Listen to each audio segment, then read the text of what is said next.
Kansas City Police Chief Rick Smith says his officers have done a good job during the pandemic despite having fewer cops on the street and a lot more 911 calls for help. Yeah, so this all came out of this morning's Board of Police Commissioners meeting. Let's get out to Fox 4's John Pepitone. He is live there at City Hall to talk more about how the pandemic impacted police staffing and the ability to provide emergency services to citizens. John?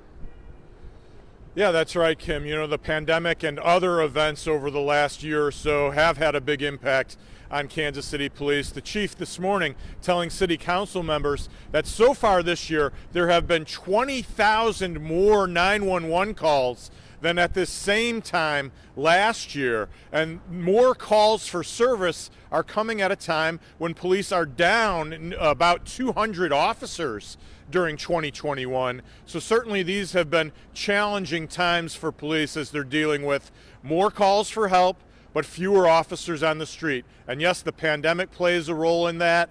The police protests of last year have prompted some resignations and retirements. A lack of pay raises for police over the last 2 years that have been partially at least blamed on lawsuit settlements where police have used maybe money that was allocated for those pay raises instead to pay off these settlements.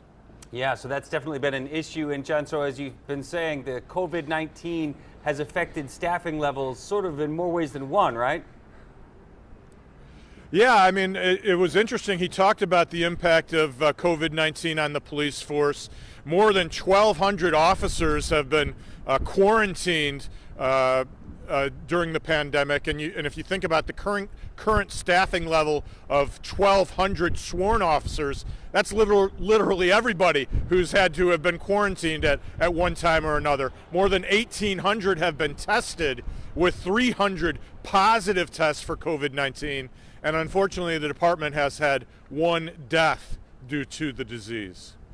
All right. John Pepitone live this afternoon. Thank you.